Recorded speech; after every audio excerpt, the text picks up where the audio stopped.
widowed in isolation, separated from your parents, being told bedtime stories about the approaching apocalypse. 44-year-old Christina Babin says she lived it. She was raised in the infamous Children of God cult, now known as the Family International. She says she left when she was 21 and is just now opening up about what happened to her. Watch this. My mother joined when I was a baby. Christina Babin grew up in the religious cult Children of God, created by David Berg in 1968. And they love bombed her and sang her songs and told her they were going to change the world and give her and her kids a meaningful, purposeful life. And so she joined. And that's how my story began. For Jesus! On the surface, Children of God members practiced Christian beliefs and communal living. Daily life was very strict, very structured. So you woke up, you prayed, you did indoctrination, and then you went out on the street and begged for money and food. There was not very much time for school. Most of us don't have more than a 6th grade education. I have less personally. They believed in Jesus and salvation and witnessing and evangelizing the world. But according to Christina, that all eventually changed. We were trafficked across the world, from country to country, from commune to commune. We were moved constantly. They held our passports, and I never knew where my parents were. Most of the time, they didn't know where I was. I know that I lived in at least 40 different places. In 1976, David Berg introduced flirty fishing, which encouraged female members to show God's love through sexual relationships with potential converts. As for young girls like Christina, she says they were encouraged to engage in what Berg called sexual sharing. Father David had sent out a letter to everybody and said that children should be shown how to have sex. And an adult couple came and got me in the night and showed me how to have sex.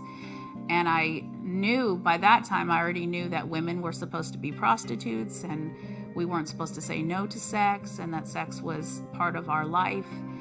So I knew mentally what was expected of me and what I was supposed to feel. But when it happened, it didn't feel right. It didn't feel good. And I thought there was something wrong with me.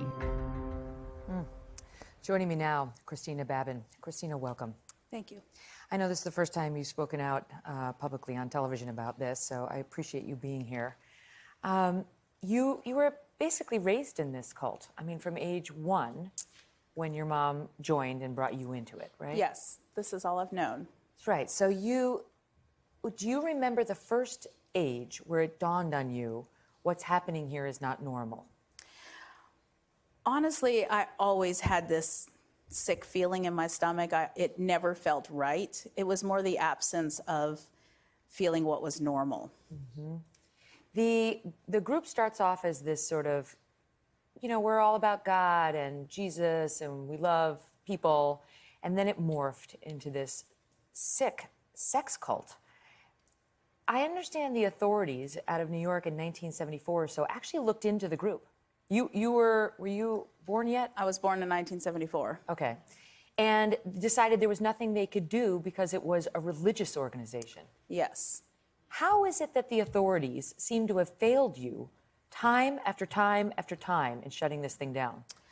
The excuse that we're given by the FBI, and they have many files, there's all kinds of evidence all over the internet. The Library of Santa Barbara has an entire collection of the cult's doctrine and teachings. But we're told because the crimes were committed overseas that they are untouchable. We're also told that the statute of limitations is expired.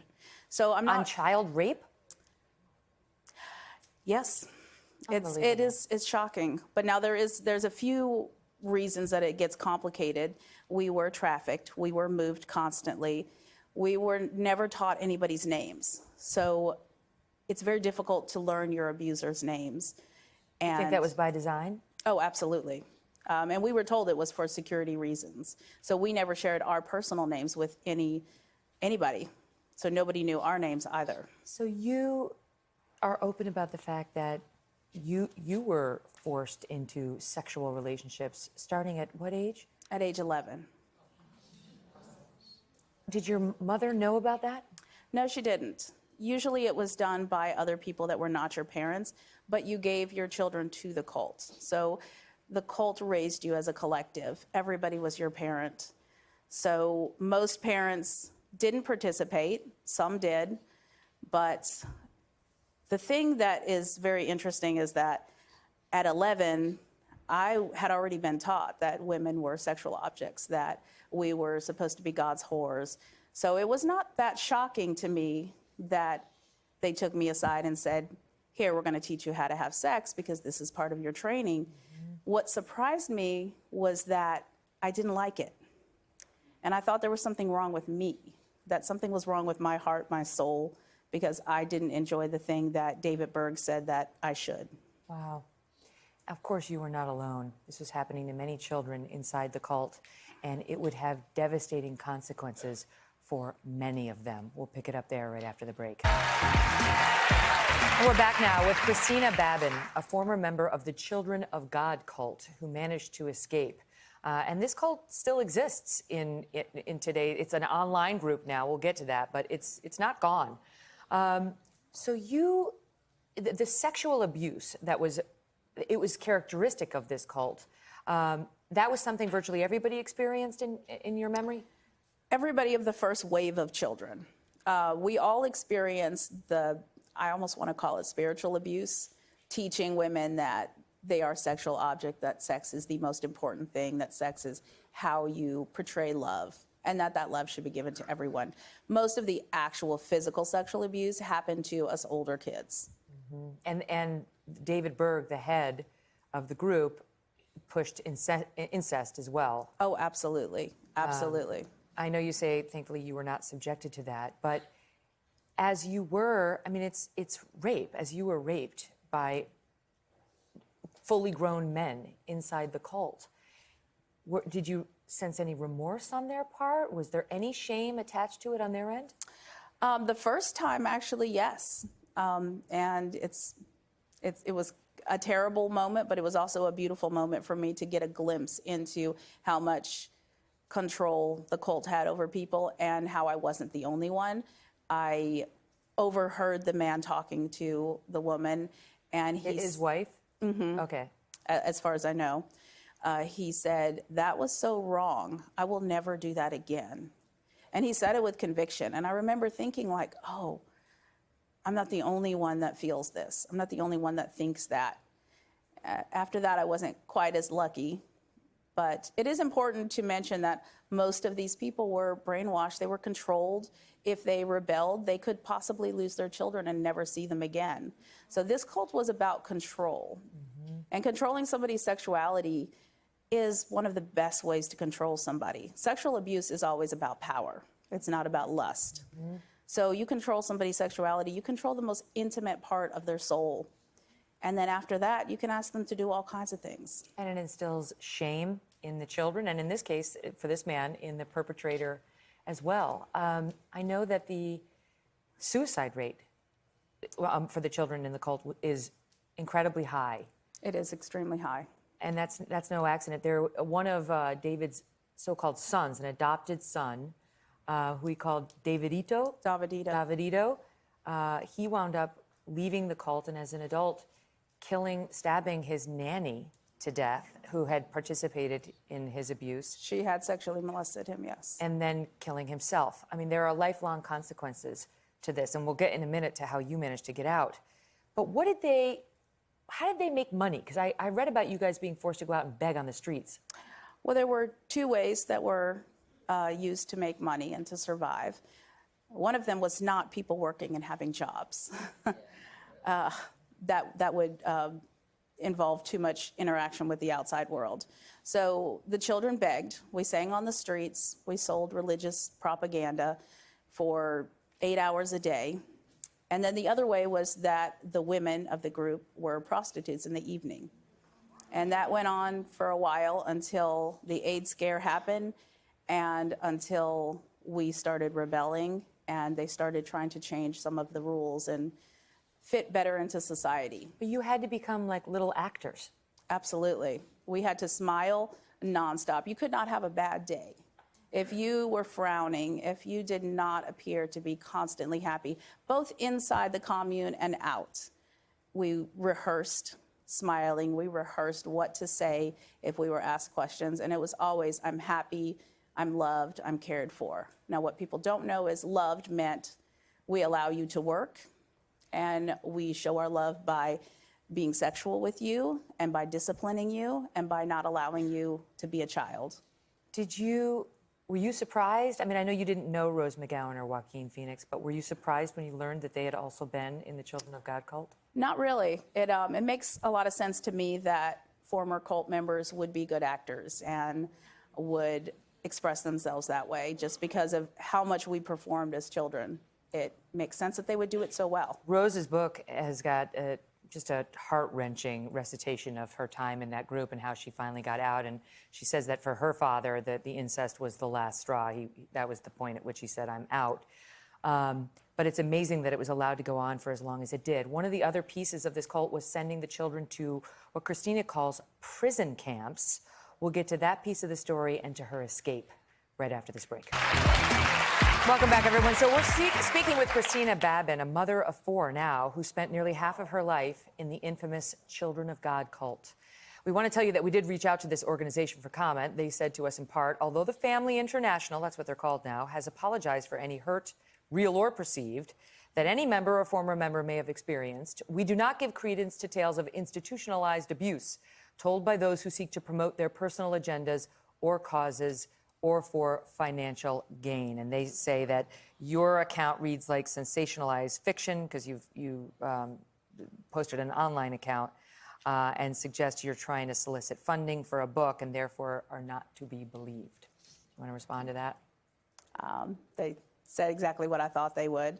I really don't need to get into that. There's enough proof out there that I'm not going to waste any time. Yep. Go online, look it up. Check it out. Can we talk about these prison camps? Because I know you were sent all over, Japan, the Philippines. You were in a prison camp, and what does that mean?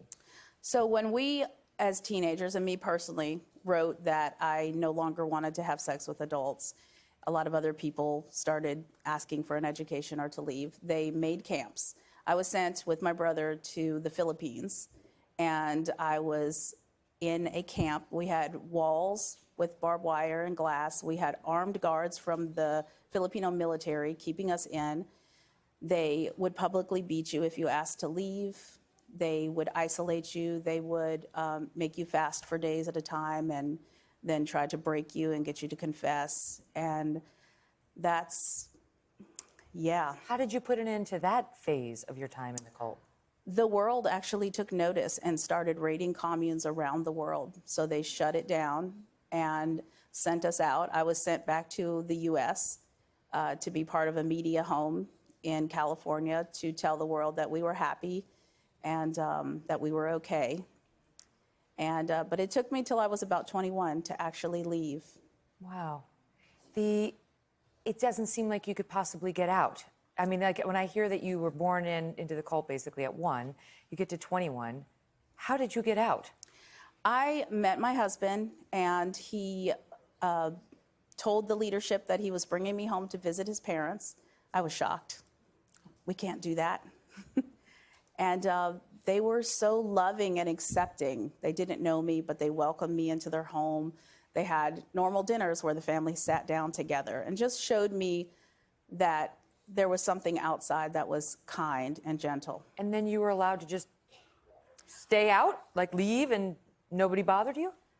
They came around a little bit trying to get us to come back, but once you're 18, they no longer want you because you have to be there of your own free will. So at 18, they no longer try to physically keep you, but the mental chains are very difficult to break after that point. Right, your whole life you've been brainwashed. So how do you break free of that? And what have the next, because how old are you now? I'm 44. Okay, so how did you spend those 23 years becoming the person we now see? Living in the now, embracing freedom, embracing happiness, becoming the opposite of what they are and what they were. Having a support system. Did you get some therapy? Yes. Yes, amen to therapy. And a lot. Do you have any fear about them now? I do. I have empathy for the adults who were stuck in it and who haven't broken the chains. However, the leadership, Karen Zerbe, She's the wife. David is. died, but she was his wife. Sarah Kelly, who was responsible for me being held against my will in the Philippines. Those people need to be brought to justice. They need to be arrested. Have you reached out to the FBI? Yes, we have on multiple occasions. You have reached out to the Yes. FBI. And like I said believe they earlier, have an investigation? they have lots of files. They told us because the statute of limitations is over and because these crimes were committed in other countries, that they can't reach that far. And I disagree, and I say that if we do have laws that are stopping them from pursuing this, then maybe we need to look at those laws. Last question. We mentioned in the intro you have 4 children now. Yes. You're supporting yourself as an artist. I'm a full-time artist. How are you now? I am fantastic. Art has been a great therapy for me, engaging in it. Being a mother has been amazing. It has reversed so much. Mm-hmm. Good for you for doing the work you needed to become the mother you are. All the best, and thank you for telling your story. Much love, Christina. Hello, Today fans. Thanks for checking out our YouTube channel. Subscribe by clicking that button down there and click on any of the videos over here to watch the latest interviews, show highlights, and digital exclusives.